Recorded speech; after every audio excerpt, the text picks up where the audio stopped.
So I got Coach of the Year right now. We can start with that.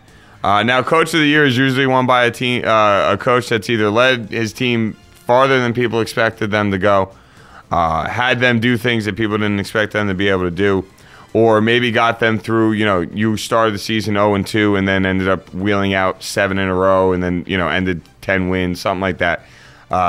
It's a confusing award in my opinion. Sometimes guys win Coach of the Year and I don't know how they got it. But usually it's the number 1 seed in one of the conferences that tend to get the Coach of the Year. Yeah. So for me, I put 3 different guys down, and my third guy is actually a wild card, and it's just a crapshoot of a chance, but I figured it'd be fun to mention his name and see what kind of reaction I got out of you. So my NFC option, I have Tom Coughlin. I did this before Wednesday's game, and I thought about changing it last night, but I really, like I said, if there's any coach that I think can turn what happened on Wednesday night into a positive, it's Tom Coughlin. In my opinion, I think Coughlin looks at him and says, well, guys, now you're not on your high horse anymore. Now start going, play football like men. Coughlin just seems... He's your top choice. He's my top choice in the NFC. In the AFC, I got Gary Kubiak for Houston, which I think is just sort of like is the easy pick. I feel like a lot of people are high on the Texans bandwagon this year, so I felt like that was the easy pick. So that's why I threw in my wild card choice, and I even put in parentheses next to his name, if everything works perfect, and that's Pete Carroll. No. No chance. But you know where I'm coming from. You're high on Seattle this year. That's why. All I'm trying to say, Seattle could be a team. If everything works perfectly for them, he can win Coach of the Year. Everything. Now, we know reality's reality, and I've never met somebody ever in any situation of life where everything works perfectly. Never. Never in my life have I met somebody. But you never know. I tend to disagree. I mean, as far as NFC goes, I got to take Harbaugh. I think that, if they have another year top of the division, I mean, he's just a good coach, man. And I don't see any way they don't roll right through the NFC West. Harbaugh is my pick for the NFC. I mean, if I had a wild card guy for the NFC, though, I'll give you a real wild card guy. And this is, again, if all the pieces fall into place. Greg Schiano. Okay. With Tampa Bay. I like that as a wild card guy. If everything can fall his way, I think, and somehow they can be a better team than I'm expecting them or a lot of other people are expecting them to be, and they could somehow get into the playoffs even as a wild card, I think he could win the award. I actually really, really like that as a wild card head coach. And I think I kind of agree with you on the AFC side. I did have Gary Kubiak with Houston Texans. Yeah. So I feel like the Kubiak pick, fight through in our chat room. Ladies and gentlemen in the chat room, please feel free to participate in this as much as possible. We would love for you to put in every answer with us. So please feel free to come along with us on every award as you please. But Fife puts in Jim Harbaugh as well. Jake throws in Coughlin. And, I actually want to go back to you mentioning Schiano in Tampa Bay.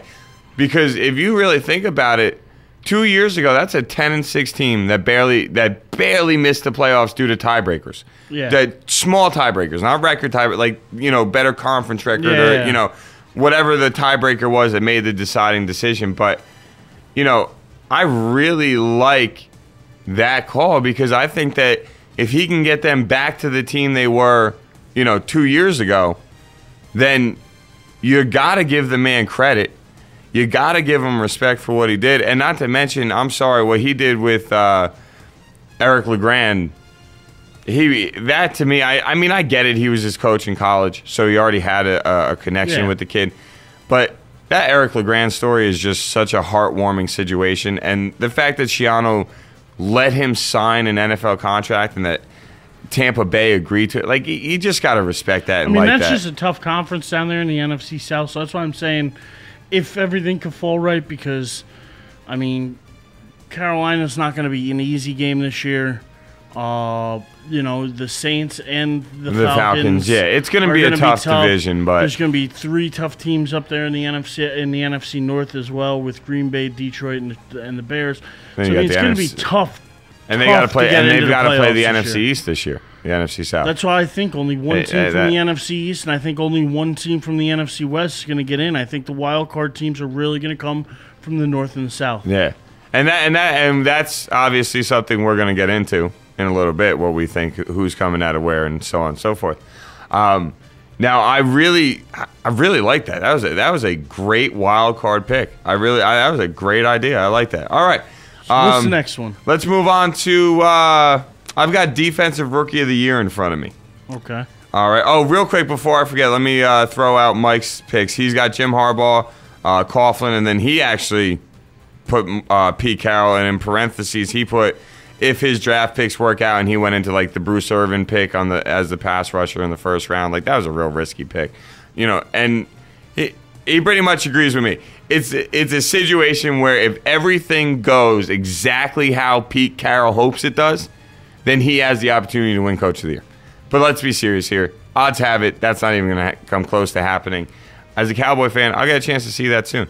But Defensive Rookie of the Year, I did the same thing on this one. I really did this for the most part with every spot other than Comeback Player of the Year, which I think everybody's going to probably agree on that one. But Defensive Rookie of the Year, I got Courtney Upshaw as my favorite amongst the three guys I wrote down. Mainly for the fact of the shoes he has to fill in Baltimore and the fact that I don't think Ray Lewis will let him not fill those shoes. A lot of people were on him about not having a high motor on every single play, that he's a guy that might every now and then take a play off. Ray Lewis will put his cleat right up your rear if you take a play off and he's on the field with you. I just truly believe that. Ray Lewis is that kind of motivating person on the team. So I really feel like Courtney Upshaw with a Ray Lewis there to motivate him on every play. See, I'm gonna go from the same college team, but somebody a little different. I'm going Dante Hightower. Okay, in New England. Okay, I think if he can have a good year, he's got Mayo, he's got a couple guys around him. I really think he has a good chance to win it. And I think Hightower is a good choice. Sticking with the same school again, the other option I wrote down, Mark Barron in Tampa Bay. He really could make a hell of a difference in that secondary. Trent Richardson as well. The only reason but that's offense. Oh, no, defense. It's offense. I'm sorry. It's all good. I'm sorry. I have that because, I really looked at it and I'm like, safeties, when you have a safety that can play center field and have everybody closer to the line of scrimmage. He hits hard, too.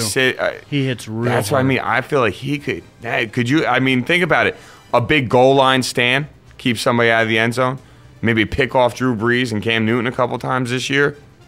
You're Jake looking in the chat room really threw out good. A good one in Morris Claiborne. Morris Claiborne, I have as my third option as a defensive rookie of the year. He looked good the other night against the Giants. Because even the passes he gave up, he actually was playing good coverage, but he has a real shot to win it. I like Claiborne too, and I think it'll be interesting to see because there's based on the health of Dallas' secondary, they're also talking about using him in punt returns instead of Dez Bryant. Like based on where they are in the situation, they've considered using Claiborne as well. If he gets into that position and makes a couple plays there and plays well on defense, he sort of gets a leg up on everybody else because he's doing more than just one job. Yeah.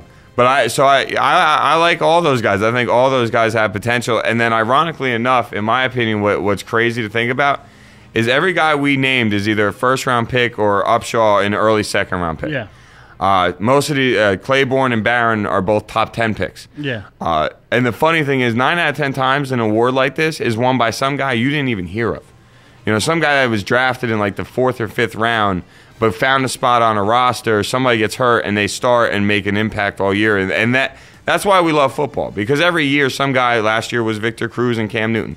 Guys you didn't expect to really, Cam was the first overall pick. Defensively, though, Alabama does have a good track record for linebackers. You look at Rolando McClain out there with the Raiders. You look at D'Amico Ryans, who won the award for Rookie of the Year when he was with the Texans. Now he's with the Eagles. But, he's a solid linebacker. So, I really don't think you can go wrong because kind of that's the way Nick Saban teaches. Yeah, them. and I think the picks we're making, I think all of them have great chances to be where we think they might be. And McLovin G-Man threw in another option that really, that's actually a good thought. Melvin Ingram. DN? The DN outside linebacker out in San Diego. Yeah. Where did he come from? South Carolina? South Carolina, yeah. He was drafted. All Jeff fans couldn't understand why they didn't take Ingram over Quentin Copples. Copples, to me, is a kid that, used right, could make some plays, but I just feel like there's no pass rusher to fear in New York with the Jets, so it's easier to block a guy like him that maybe could get a single team. You could give him more double teams, so on and so forth.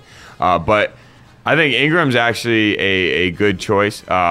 McLovin G-Man, dude, I am loving your suggestions because I can't believe I didn't think of him because he was actually my favorite defensive player in the draft. Kuechly, Carolina's draft pick, middle linebacker. This kid apparently is as intelligent as they freaking come as a middle linebacker. People compared him to a Brian Urlacher, but like 3 years ahead coming out of college.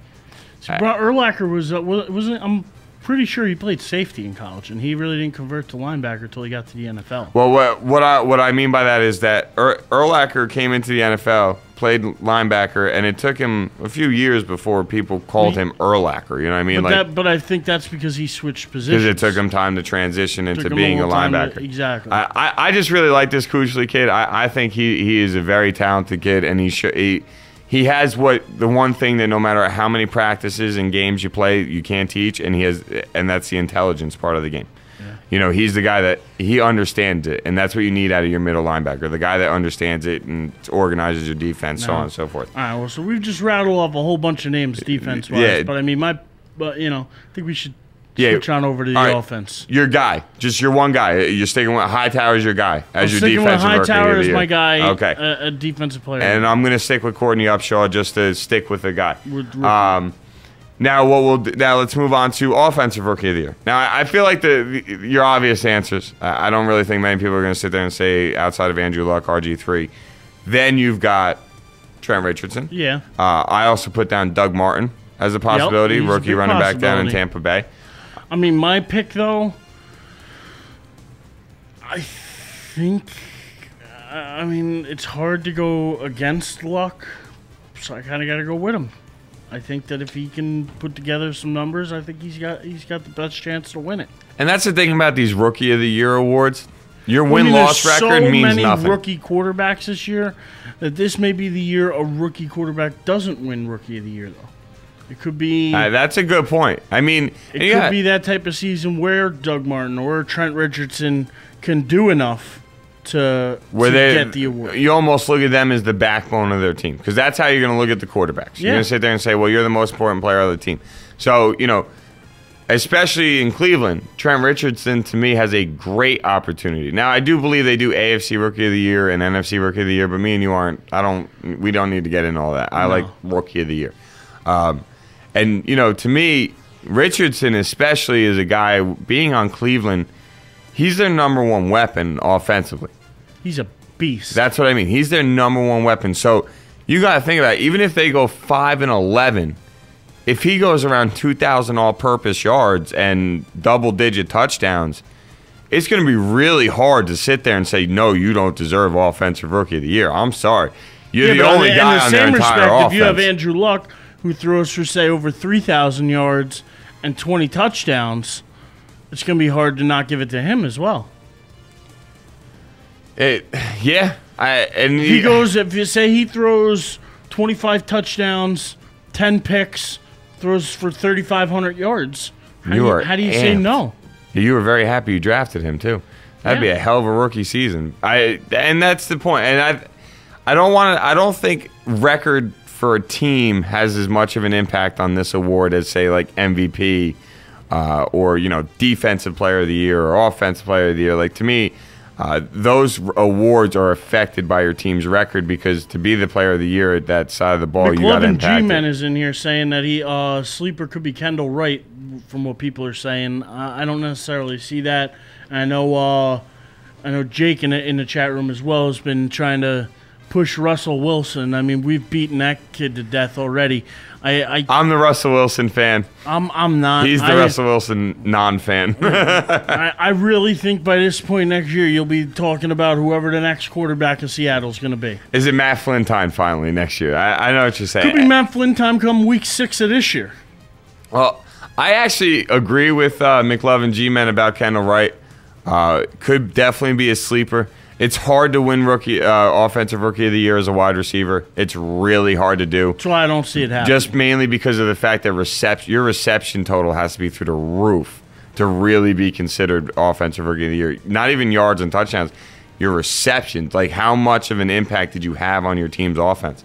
But I really do. I like that. I drafted Kendall Wright on both my fantasy teams. I'm starting him in one league this year. My wide receivers on the other team are too good to start him right now. But I like Kendall Wright. What you saw in the preseason, he was one of the favorites of Jake Locker. He was a guy that came out of Oregon with a lot of potential. And I think he's a kid that really could make an impact. Now, offensive rookie of the year, though, I agree. So I've got Andrew Luck as my number one option just because of the fact I know it's the easy answer to go with. But, I mean, let's be serious. What you've seen of this kid, he just gets the game of football. Like, he just gets it. So I like him. Trent Richardson, I think, is another option. Doug Martin, RG3. Those are like the 4 that I really think are your best bets. Yeah. And I'm going to say Andrew Luck is my guy. Any of those 4 could easily be. Yeah, and going into this year, any of those 4 are well-deserved. So let's move on now. Comeback Player of the Year, I felt, was an award just worth mentioning because, honestly, who else can take it but Peyton Manning? Yeah. I mean, that'd be my pick as well. Yeah, I don't know anybody out there that really would sit there and say to themselves, well, why would Peyton get comeback of the year? You know what I mean? Yeah. Like, I just don't see how that would happen. The only other one that I would maybe take a flyer on, a long shot, would be Randy Moss. Okay. If he somehow has a big year. I mean, they have some weapons now with Manningham, Crabtree, Gore. They got, Vernon Davis. So, I mean, he's not going to be the number one option, but if he can find a way to maybe get 1,000 yards and double-digit touchdowns somehow, because, I mean, he's still got to be a big red zone target. Big offensive red zone target. I mean, the guy's tall, strong, can jump, knows how to get position on D-backs. He's a guy they're going to look for a lot in the red zone, I feel like, anyway. He may not get big-time yardage. And he's going to have some big plays. Yeah. He's going to have some really big plays. He's the only other one other than Manning that I could see possibly getting. Yeah, because, I mean, if I run through my head really quick, I mean, maybe Peyton Hillis, because he had such a bad year last year. But, I mean, there's really not many guys I can think of off top. Antonio Gates, there you go. That's a possibility. Now, I do like McLovin real quick. He went back to Offensive Rookie of the Year and threw out Ryan Tannehill. Poor guy. He's going to have a long year, that Ryan Tannehill. He's not winning it. Nah, long year. All right, let's keep moving because our time is going way fast. It always is like this, but it's going faster than I'd like it to. So, I'm up to Defensive Player of the Year. And I put down 3 names, and if you argue with these names, the only thing about it that I just sort of realized is I picked all NFC guys. So that could be a downfall just because that might be a little biased, but I got DeMarcus Ware as the number 1 option. Then I got Jason Pierre-Paul as the number 2 option. And then I have Patrick Willis as my number 3 option. I like D-Ware the most strictly for the fact that this man has led the league in sacks since he's entered the league. On top of that, he has one of the most, is considered by a lot to be one of the most creative defensive coordinators out there. It's a Ryan. I mean, let's be serious. Buddy Ryan all the way back in the day to Rex and Rob now. They're creative defensive guys. They're known for what they do on how they're able to run defenses. And I feel like even though you didn't see much of it in the Week 1 game against the Giants, which surprised me, is I feel like DeMarcus Ware is going to be everywhere this year. He's not going to just strictly be his right outside linebacker spot, play over the tight end, deal with double teams all year. I really don't see that. I really see him being everywhere, lining up as a defensive tackle, outside linebacker, middle linebacker, defensive end. I could see some 4-3 packages come out where they line up 4 down linemen and he's a down lineman and not an outside. Like, I could see him everywhere and having the opportunity to win Defensive Player of the Year. But I also see that with Pierre-Paul. That's why I used him. And then Patrick Willis, to me, is Ray Lewis 2.0. But that's why I think that's my pick is Patrick Lewis. I don't really see Ware getting it. I think at times you'll see, for reasons of Claiborne being a rookie and whatever, that I think Dallas's defense has a chance to get lit up some weeks. I don't see that happening in Pierre-Paul. I mean, the Giants have so many good pass rushers that I just don't see him blowing up and being the guy this year. In my opinion, Pierre-Paul is going to be the guy as the Giants pass rusher one day. Tuck is a great pass rusher. Umanure is a great pass rusher. We got all sorts of guys that can pass rush. So I just, and with the rotation that they have, I don't think he'll do enough. I mean, listen, he's a beast. He's a freak of nature. When he's in there, you got to double team. You got to do things. You got to find ways to keep him in check. Or be like Romo and run for your life. I just don't see him having the stats come end of the year to win defensive player of the year. My pick is Patrick Willis. And he's the best linebacker in the NFC right now. You probably could call him the best middle linebacker in the NFL at this point. No disrespect to Ray Lewis, but I mean, if you were going to sit there and say to yourself, I have 1 year, and not 1 year, because I think 1 year you might go with Ray Lewis just because 16 games, that's all I need you to play. I'm not worried about the long-term future. Personally, I would go, if he was healthy, I would go the other way, same team with the Ravens, Terrell Suggs. Oh, I just meant interior, just an interior linebacker, not outside. Terrell Suggs is outside pass rusher. No, I know, but I'm saying his defensive player of the year. Oh, if he was, okay, I'm sorry. What I'm saying is defensive player of the year. If he wasn't hurt right now, I think he would take it for right the second year. He won it last year. I mean, he played an amazing season last year. That's why he would be right up there. Yeah. But he got hurt, so. McLovin threw out a couple good suggestions. I really like all of them. Jared Allen.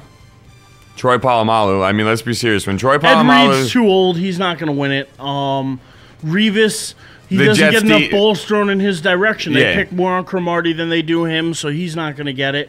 Jared Allen, again, is another guy who's older. I just don't... He doesn't have the same pass rush he had a few years ago. 22 sacks last year. If the man doesn't win Defensive Player of the Year getting 22 sacks last year... he's not going to win it this year. What else can he do to win it? I see what you're saying with that one. I really do like the Polamalu pick just for the fact that when Troy Polamalu is not on playing, that Pittsburgh defense is nowhere near the same defense. Yeah. They're really not. And that obviously that's what a lot of people consider. I mean, he could be a sleeper guy, but the age thing makes me worried. I mean, the fact he's so injury prone makes me a little worried. Another interesting, I saw Fife through an Urlacher. That actually made me think of Julius Peppers.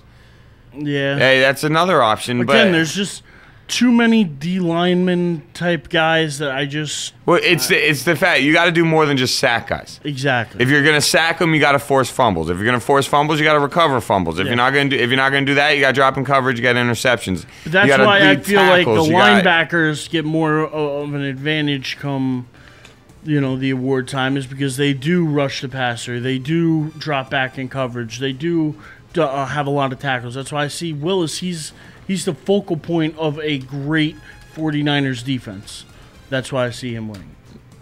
Yeah, and you know what? I think Patrick Willis is a great pick, and maybe I'm being a homer by liking D. Ware the most, but I don't think any of the guys we've really named is a bad name. I really don't. I could see guys having less of a chance than other guys, but I don't think any. I mean, let's be serious. Every guy we named is a freak on defense. Yeah. Now, let's be serious. And that's really... their names because of the impact they have on the defensive side of the ball. Now, offense-wise, what are you looking at? Well, I didn't do Offensive Player of the Year because I felt like if you win MVP, 9 out of 10 times you're also the Offensive Player of the Year.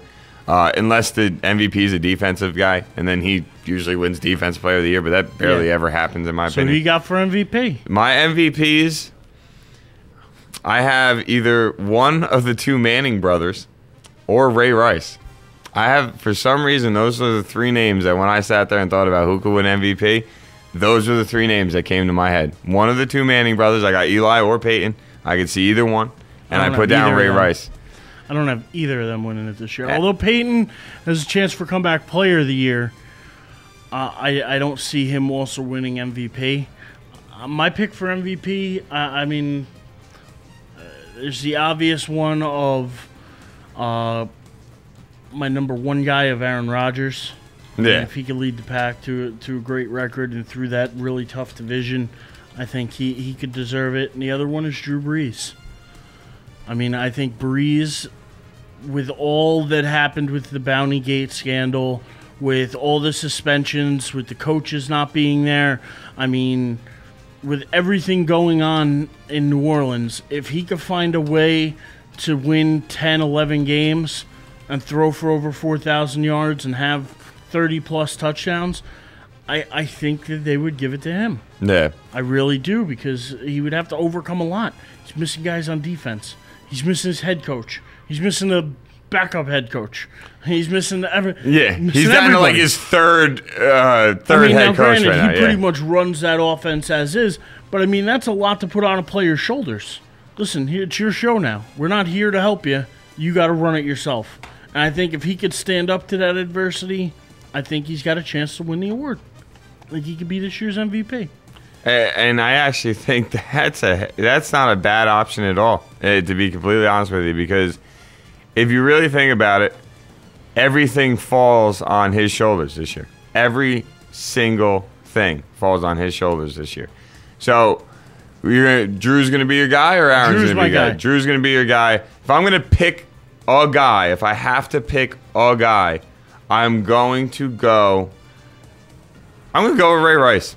Just because I feel like that Baltimore team has the potential to be 12-4, and if they're going to do it offensively, he's the guy that's going to carry him there. No, I mean, Joe Flacco is going to be Joe Flacco, but Ray Rice is the backbone of what they do on offense. He's what matters to their offense. That's why they signed him. In my opinion, I just feel like if he doesn't go, their offense doesn't go. It's just how I feel. Last year when they threw the ball more than ran the ball, what happened? They lost every single game where they threw the ball more than when they ran. Every game they lost. So that means something in my book. So I'm going to pick Ray Rice just as a wild card option. McLovin G-Men likes Jason Pierre-Paul. That's a homer pick, though. With a name like McLovin G-Men. Yeah. Of course he's going to pick a Giant. Well, he also threw out Cam Newton and LaShawn McCoy, which I think are both also LaShawn McCoy's a better options. option. I don't think Cam Newton gets it. I think that he's still going to make a few too many mistakes. Fife mentioned Matthew Stafford. If he stays healthy all year and they make a run at the division. He's not going to be a better option than Aaron Rodgers coming the end of the year. I think him and Jay Cutler both are guys you could throw out there, but I think Aaron Rodgers has the best shot out of all of them. So, all right, look.